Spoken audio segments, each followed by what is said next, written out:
Okay, well, thank you so much for joining me, first of all. You've been to Cumberland before, Cumberland Yeah. University, and you read at Heidel, which is our fine arts building on campus. And you shared your story and your work. And I think you also, correct me if I'm wrong, but you visited some creative writing classrooms and kind of spoke a bit about your process. Would you mind kind of sharing a bit about this visit to Cumberland, or kind of talk about how, you're touring colleges and going to colleges and everything now, and that's so different from what you were doing before, out Yeah. with your brother hopping trains and living off the land and that kind of thing. So if Mhm. you would want to talk about your experience there. Yeah, absolutely. Yeah. Oh, yeah. Well, first of all, yeah, I had a wonderful visit to Cumberland. I was able to guest teach, I think, sort of two sections of Mhm. creative writing classes that were happening, and had a great time, especially with the advanced creative writing class that I got to visit. I remember sitting down with them, and we were workshopping some of their poems, and we were talking about poetry craft in general, and we were also talking about, after Cumberland, what people could maybe do, that kind of broader conversation. And I remember having to stop myself and remind myself that this wasn't an MFA program, because the students were working at a high level, and their poems were really good, and it just seemed like a really mature kind of space, and their understanding of poetic craft, and also their sort of diction for talking about poetic craft was at a high level. So anyway, hats off to Cumberland, and hats off to Sandy Gertz for her work there. I know she's doing a lot to make that all happen. I was very impressed. So yeah, I had a great time. The reading was a lot of fun. Wonderful stage. All that stuff was a lot of fun. And I guess part two of your question was sort of like the contrast of touring with a book after riding the rails and wilderness survival kind of stuff. I don't know. I would say, yeah, it's maybe a little surreal in a way to get to a stage where you kind of have the opportunity to put out a book and take it on the road. And yeah, I would say plenty of time on, I've been pinching myself as I've been able to do that, and very, very grateful to have the chance to do that. I remember, when I got to Vanderbilt, I did my MFA at Vanderbilt. And I remember when I got there, I met the director of the program, and she asked me if I'd ever been to Nashville before. And I said, yeah, I actually have. I traveled around trains. And she said, oh, no, you haven't. You must have gone to Memphis or something, because we don't have Amtrak here. And I said, oh, no, I traveled around freight trains. And she said, oh, we do have those. So I remember, there was like a little sense of it being like a little bit of a different lifestyle path, a past lifestyle that was maybe a little bit unexpected, even when I was starting at the MFA level or whatever. But yeah, I don't know if you want to follow up on that, but that's sort of my short answer. Yeah, I don't know who would be, kind of expecting for their student to say that, but I understand your surprise. And I mean, it's like part of your backstory is that you started writing poetry in college because you had that particularly supportive professor, Mary Cornish at Vanderbilt, right? At Fairhaven College. Yeah, Fairhaven Okay. College. Yeah, yeah. And I was more concerned with what you started writing about at such, a younger age. And Yeah. what your voice was like when you first started, and maybe how you see how your voice has evolved. Yeah. And if you ever reread your old work and kind of cringe, or if you're valuing those, that catalog of past experiences. Yeah, absolutely. Yeah. So I went to Fairhaven College, which is part of Western Washington University in Bellingham, Washington, West Coast. And Mary Cornish she was my main professor there. She was just awesome. She was the one who made it click for me and kind of brought it to life, poetry in general, and made me see what I could do with it. And she was really good at helping me and everyone in the class sort of understand what their imagination was like as a personality and sort of as a space. And she was very encouraging about, trusting that imagination that you have innately, and finding a way to do something special with that through your writing. I also worked with Bruce Beasley and Oliver De La Paz. Those are my other college professors, all great writers, and they were all a big help to me. But Mary was kind of my main person. I remember my very first poem for one of her classes. It wasn't the first poem I'd ever written, but it was the first poem in a kind of formal setting. I remember it was about my mom preaching. My parents are both Lutheran pastors, and the first poem I ever drafted in a class setting was about my mom preaching.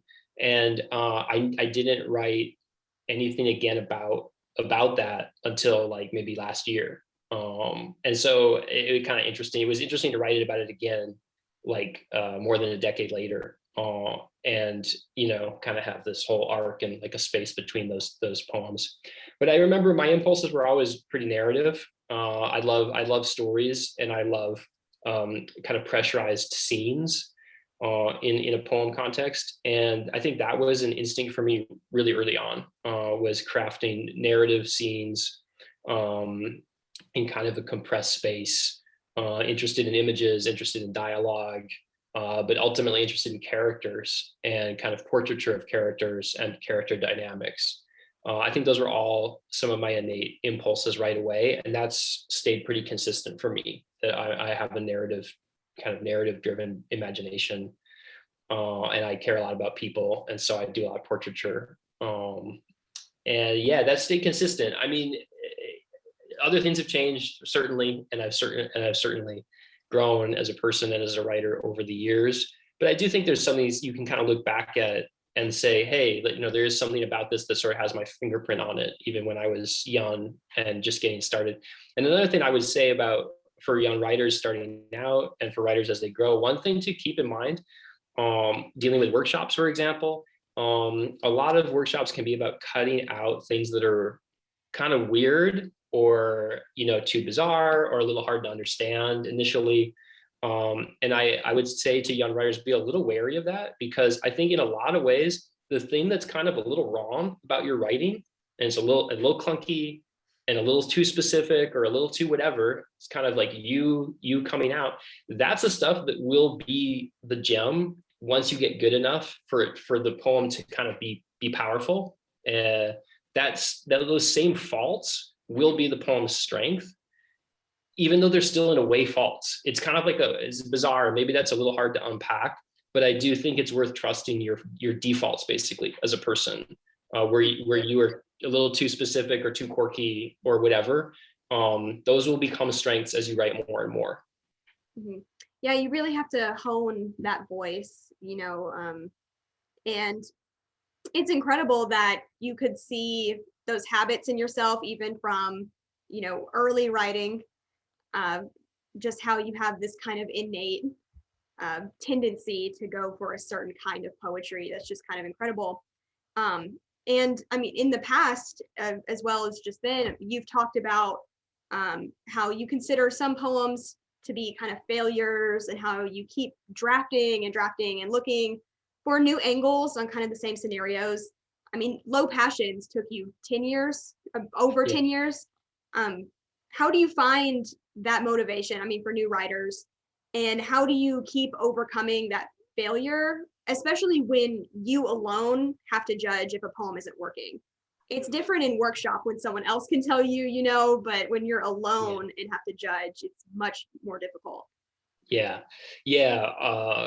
I would say some kind of like a willingness to fail, or even maybe a love of failing in some way, is, I think, critical to the arts and to writing, especially in isolation, like you're saying, writing on your own, writing your own book. Mm-hmm. There's so much failure over and over and over again. The Low Passions, my book, has 53 poems in it that are included in the collection. And I think I drafted close to 1,500 poems toward the project. So I'm not much of a math person, but if you look at that from a perspective of like percentage, it's like basically everything was a failure. Almost everything I wrote was a failure and wasn't something I ended up including in the book. And the ones that sort of rose to the surface are the kind of rare ones that just have the right blend of, my imagination, my personality, but also get at something interesting, or like, have the right type of spin, and also don't overlap totally on content, but also create continuity with other poems, right? There's a whole package sort of, and that's, I think, true for all writers, finding the pieces that seem to get at something interesting and could speak to other poems, all that kind of stuff.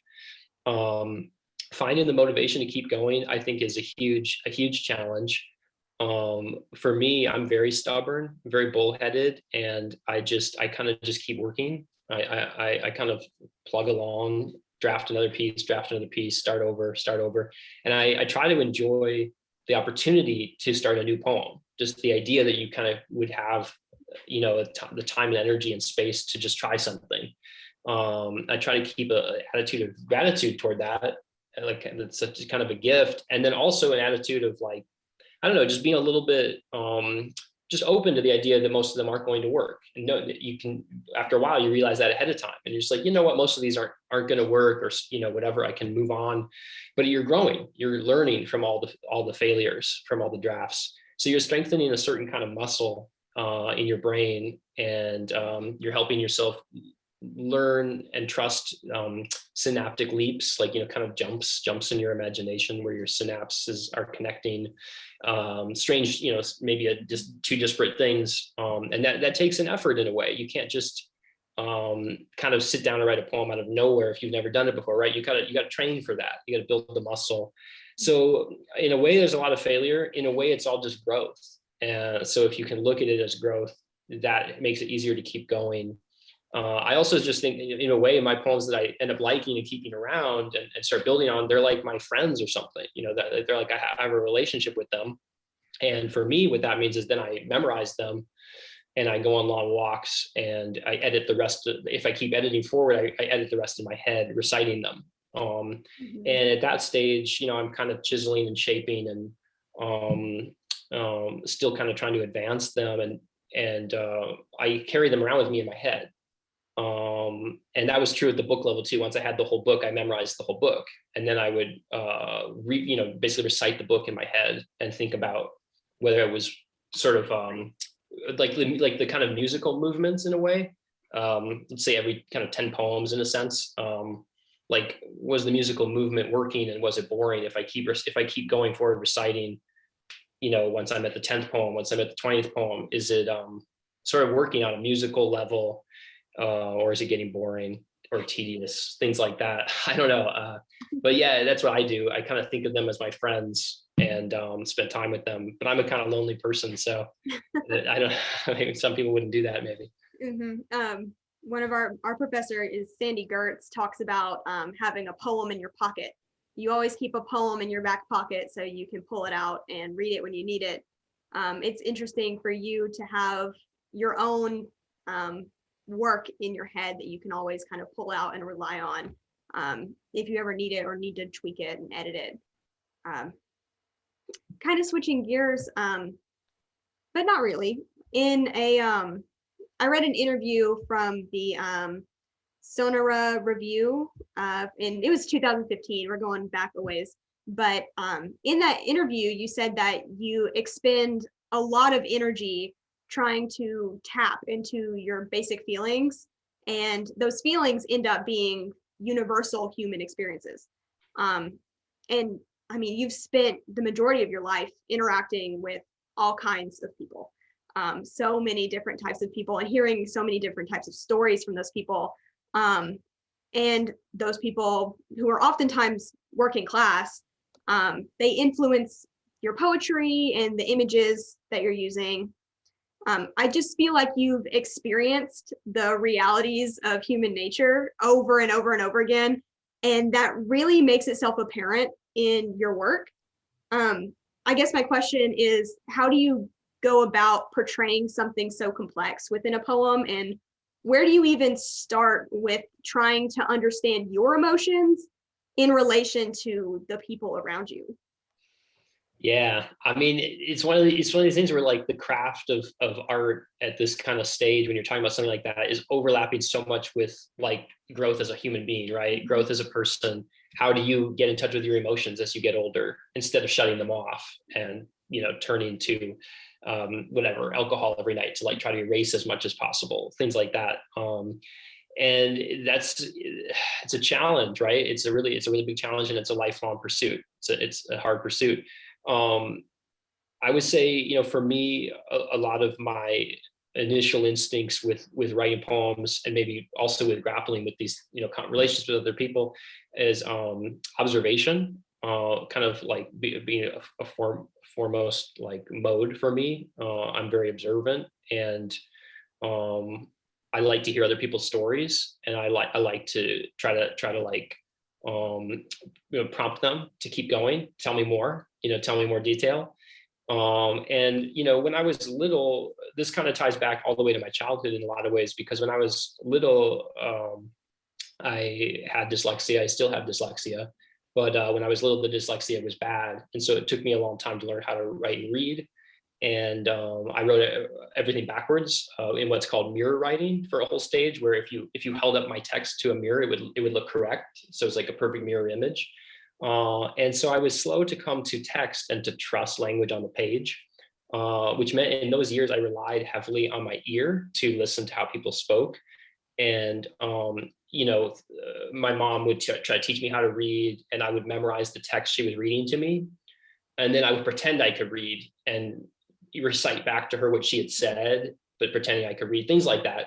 And my parents joke with me that I would, if they were talking about like TV shows and quoting dialogue from TV shows, I would interrupt them and say, no, that's not actually what that character said. And I would have the dialogue memorized.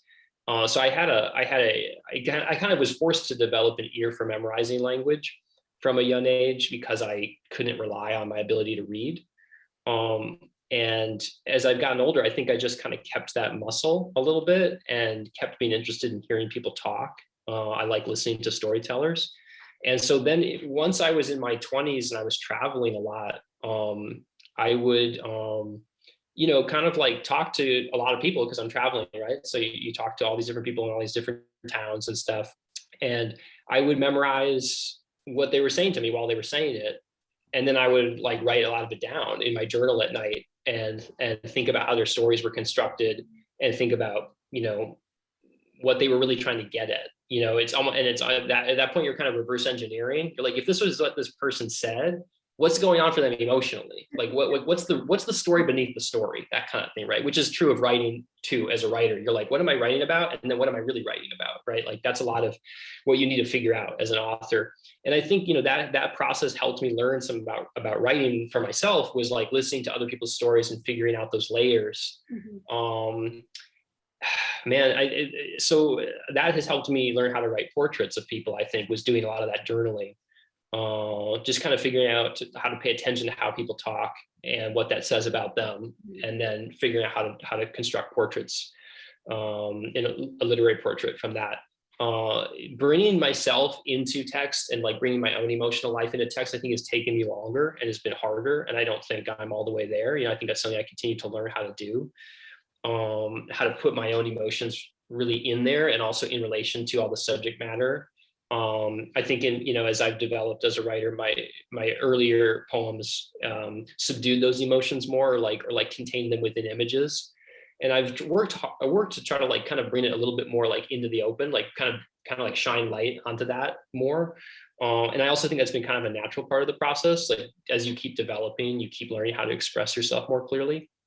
But it's not easy. It's not an easy matter. But it's something something I continue to learn how to do. And I don't know if there's any like simple, I don't know if I have like a tip or something, as far as how to do that. I think you just have to practice over and over and over again, and also read a lot and notice when an author is good at expressing like the speaker's emotions in a piece. Notice how they deliver that. And sometimes it's like, it can be shocking how surprisingly simple some of the delivery is. Just that kind of plain spoken, like, hey, this character is just telling you how they feel right now. But also figuring out how to weave that into a text so it doesn't feel stilted or forced or over-explanatory. That's all just like studying the craft over and over and over again. You're reading thousands of books, just figuring out how different authors do it. I hope that's kind of getting at your question. I completely understand what you're saying.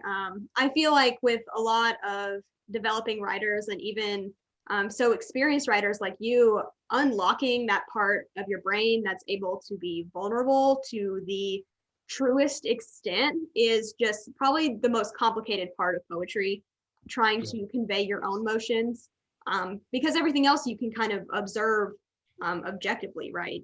But Yeah. trying to figure out what you're feeling can sometimes be, and then trying to put that on paper, it can be so difficult without being Yeah. stated, right? Yeah.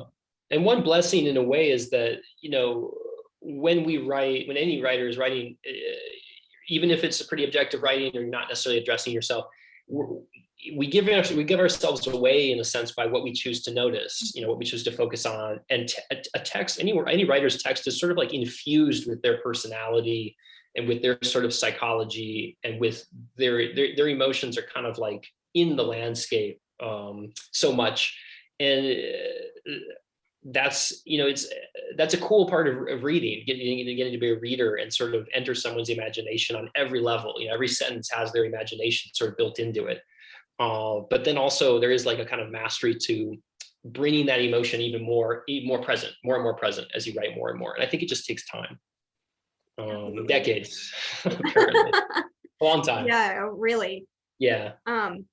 So in Novus, this issue, we're going to be publishing a couple of poems from Low Passions, which was your book published in 2019. And Low Passions, for any who don't know, it's referencing a term from like Christianity, kind of like a Christian background. And it's usually used to refer to kind of these unholy or these kind of more sinful desires that humans may hold. But within your book, you're honoring the human body and all of its physical desires, no matter if they're considered dirty or unholy or whatever.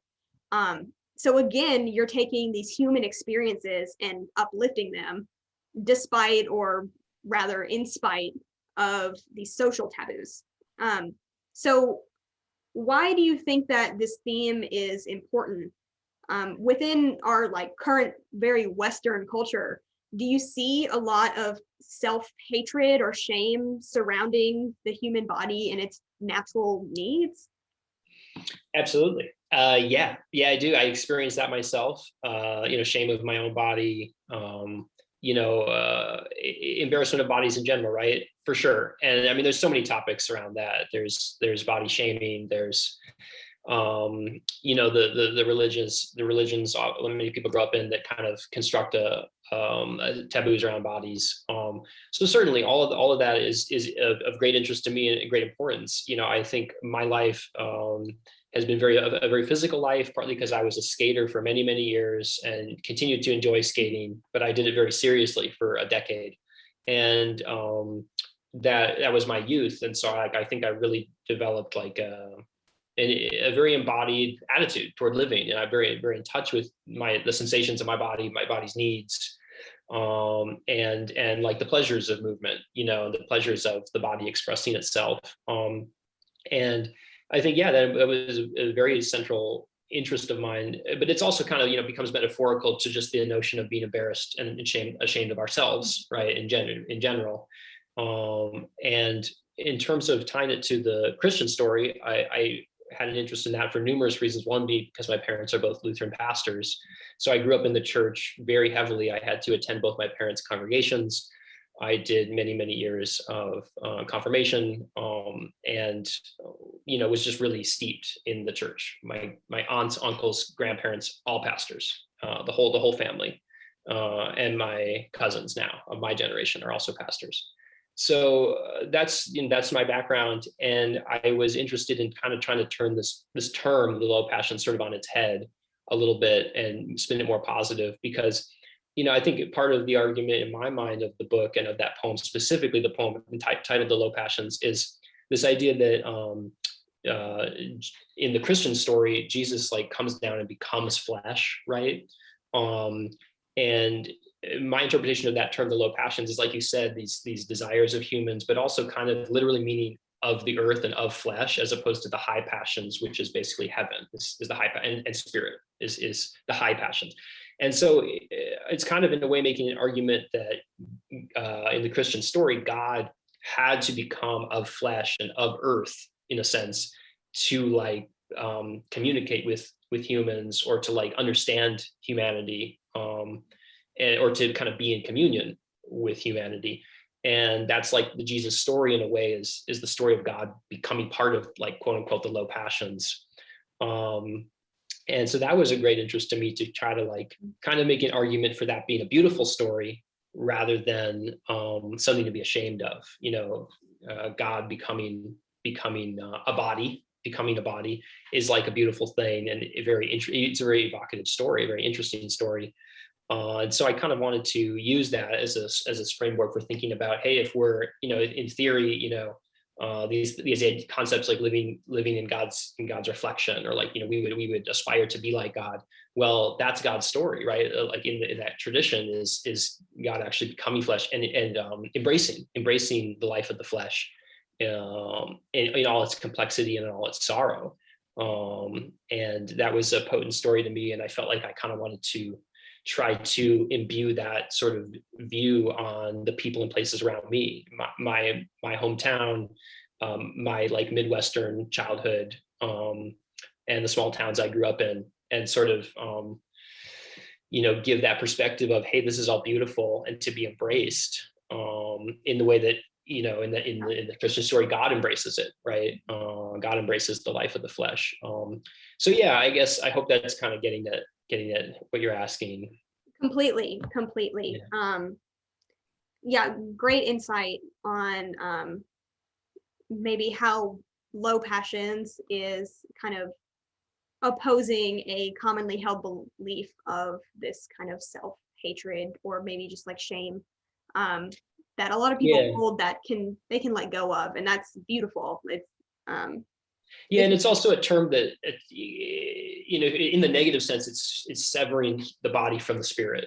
Yeah. And that was also, in my mind, something I would want to refute, and sort of have a different opinion on it. And that's not an original opinion. I mean, plenty of thinkers and writers have celebrated the body and the spirit linked up, including Whitman, has many poems on that topic. But it's definitely something I get behind. Mm-hmm. Well, actually, when you finished reading at Cumberland that one time, some of our professors commented like, he writes like a prayer, which I totally agree with. You catalog all of these people you see and your experiences with more like natural elements. But with that, there is kind of and you mentioned this earlier, a distance you kind of hold between yourself and the subjects of your poetry, which kind of comes with the narrative kind of structure, or the imagist kind of structure of your poems. Have you considered writing about those same scenarios, but maybe from a different kind of perspective, maybe in a more like deeply personal, or even like a confessionalist kind of style? If so, if not, how do you see yourself and your voice evolving in the future? Yeah, great question. I mean, I think I have a couple thoughts on that. For the Low Passions project, I think one way I tried to like shift gears and put things from a different POV was to write dramatic monologues that are the monologues are kind of sprinkled throughout the collection. And there's two sets of the monologues. One set is from the perspective of cousin Josh, who's based on my real cousin, who basically drank himself to death. He died of alcoholism. Complications from alcoholism, and that set of monologues in a sense is kind of him speaking from the grave and offering his opinions and his rants and his advice, sort of, in a way, and it's sort of him sort of like he's accidentally telling you his story while he's like thinking he's ranting about these other topics. That's kind of part of the structure of that. And then the other set of monologues is from the perspective of people who took me in while I was traveling. So sort of people who hosted me in their homes. And so you have the cousin Josh character who's in like our hometown and is speaking from that town, and has a perspective of kind of wishing he'd left in a way, and feeling trapped there. And then you have like the speaker that's based on me. It's kind of my character is out traveling and getting away from the hometown, and then is having these interactions with strangers. And so I, to kind of escape my own like my own character's point of view and kind of my sense of seeing the world. I put some of the poems in Cousin Josh's perspective and some of the poems in these perspectives of these hosts who are hosting me. And the hope being that I'm offering sort of a different texture, a different perspective, and different personalities, which are going to bring different emotions up and have a different angle, and also in a sense have like opinions about me as a character back at me, sort of. I mean, from outside readers, I've gathered that they've added a layer of humor for people too, because they're like the funniest poems in the book or whatever.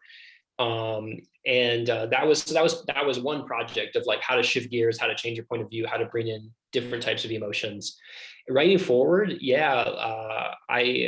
I hope to definitely bring in, I don't know quite how you put it, but kind of like get inside my own emotions more and bring more of that to the poems, so that they like aren't necessarily trapped in being relatively objective. I know what you mean about some of my work being interested in that objectivity and that space, that kind of narrative mindset where it's kind of a cinematic experience, poems that have more, for example, more interiority get further away from the idea of cinema where you just get images and action, right, and just get dialogue or whatever. I hope to be able to incorporate all those techniques, right, as I go forward, as I think a lot of writers just keep trying to add tools to their kit, sort of. But I love monologues. I just think they're really special form, so I would certainly plan to keep doing that as well. And I love them in movies, dramatic monologues, and in plays, from Shakespearean plays to modern plays to movies like There Will Be Blood, has a wonderful sequence of monologues from Paul Dano and Daniel Day-Lewis, and that movie's kind of like a monologue off where they're like kind of jousty monologues. I love that. I love that approach to art, structurally. So anyway, I hope that answers. Yeah. Yeah, completely. And do you ever feel as if these moments that you're depicting, they come from such a kind of a past kind of life, or they're so far in the past? Do you feel as if being distanced from that past is helping you look at these characters as they actually are, or maybe retaining more details or more actualities of the situation now that you're not involved in the situation? Or do you feel as if you retained more when you were actually kind of interacting with them, and as you interacted and then you wrote a poem immediately after? Or do you need more time to kind of reflect on those situations to accurately depict it? Yeah, sort of a two-part answer to that. The first would be a lot of the poems from my travels grew out of writing about while I was traveling, while that was happening. So in a way, there's like some core text that I'm drawing from that's like written in the moment, in the experience, all that stuff, character sketches, dialogue, setting, what I was feeling at the time, all that kind of stuff is like, journaling I was doing, drafting of poems I was doing. But I would say more true, I mean, I have used that material a great deal to write poems, but I would say more true for me is like the distance thing, and having space and time away from a topic and from experience, I think brings a lot for me. And it's hard to articulate the whole thing, but I think part of it is you don't want to know, in a way, like too much about what you're trying to write, in a sense. I think like there's some like distance from something that helps you not try to include the 1,000 details that aren't of any use to your reader. And I think part of what happens with memory is you kind of remember what really mattered. And so when you have some years away from an experience you maybe went through or whatever, the material you have left in your imagination that is like what's stuck sort of and stayed around in your head is the material that's kind of potent for you and maybe an obsession for you. These images that are obsessive, these interactions you had where you felt that the dynamic with the person you spoke with is somehow rich, like it somehow has something either off kilter about it or something you never figured out and you want to explore it. So I think having that distance brings like the kind of the cream to the surface or whatever, right? These kind of important emotional experiences stick around in our heads. I think that helps me write for sure. And also it helps me write about them without feeling a need to stick to the truth, like in terms of nonfiction project, which my book is not. It has a lot of the work is nonfiction basically, and it's certainly kind of more or less memoiristic about my own life. But at the same time, if I have some years away from the experience, I feel more free to just say, you know what, this would be more interesting from a storytelling perspective to bring in some other character or to have this take place in a certain setting. And I think that's important for writers to have that sort of freedom to have more like a kind of a more limber attitude toward their material and say, you know, I could combine this with this and set it here, and now it creates like the right type of tension. Mm-hmm. I think that's a freedom we should all take, right? Pull things from different stages in our life, build characters, and figure out where to set it so that the setting evokes the right emotion, etc. You know, that kind of stuff. And I think if you have more distance, you can also move faster through time. Anyway, yeah. I think there's an expectation with poetry to always be true and to always depict what really happened in the truest sense. And I think that makes for kind of a poem that's lacking whatever the author really wants to say about the situation. You know, you kind of have to add those details. You kind of have to sprinkle in some inaccuracies to make it fit your purpose and to actually have a purpose sometimes in the first place. Yeah. I have a couple thoughts on that. One is, you know, the idea that we can record the truth is, I think, a big fallacy for numerous reasons. One is our memories aren't stable, so we don't even remember what happened to us. Secondly, we're catering the experience whether we like it or not. You know, a nonfiction piece that's saying, hey, this is what happened to me, that might be true, but it's as catered as choosing what your profile picture is on social media and what content you have people see. It's like you're presenting a certain way. It's a performance regardless. But more to the point, I think, you know, if you're an artist and you're trying to pursue the craft on a serious level, the nature of storytelling, for example, and the kind of like the logic of storytelling is much more interesting than what specifically happened to you or what specifically happened to me. In terms of sticking to some detail you think you need to stubbornly hold on to or something. Storytelling is much more interesting than that and much more complex. I had some good examples for that growing up. My grandfather, who was also a Lutheran pastor, Roald Carlson, he was a very gifted storyteller, and he would tell very long stories. And if you listen to his stories repeat over the years, I would hear him tell the same story more than once, and they'd change through time. Even though he would be he'd be talking about his own life, right? But he was someone who was very invested in stories and their craft, and so he would, even talking to like his friends, he would change his life stories to fit the mood and to fit the scenario and to try to like get at something from a storytelling perspective. And that was a good example for me to realize, like, hey, like, yeah, there's something at work that's kind of larger than just the idea of like, this is information about what happened to me. Absolutely. I think we all can relate to that, about having some kind of family member or a person within your life who is such a good storyteller, but they tell a lot of stories and maybe it keeps getting mixed up every now and then. And the fish that started this big gets this big. Right, exactly. The big fish. Yeah, exactly. Hey, it's a better story if the fish is bigger, absolutely right? is. That's right. Right. So I just want to thank you so much for talking with me today and for always supporting Novus and Cumberland. And I just want to ask you if you have anything else that you'd like to add, or if you have any comments about Low Passions or maybe even new work or events coming up.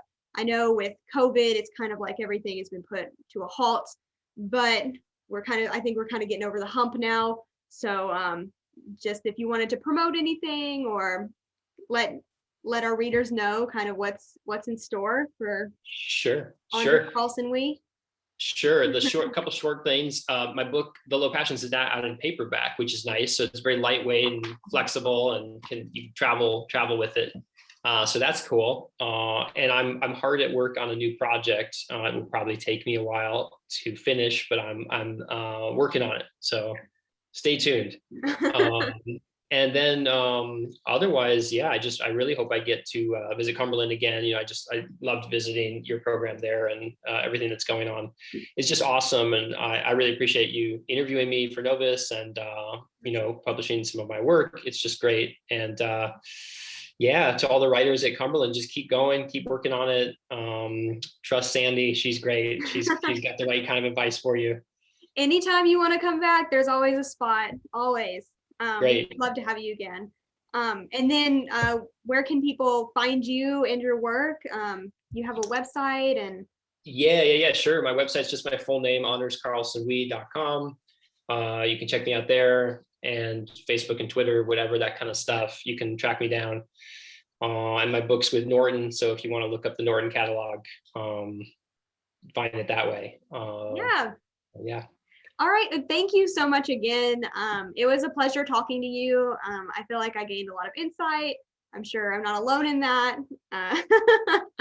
Oh, we really appreciate it. And and we look forward to publishing your work in Novus for this coming issue. Anyone can look on the front page and see that, and click and everything. So we thank you again, and we'll see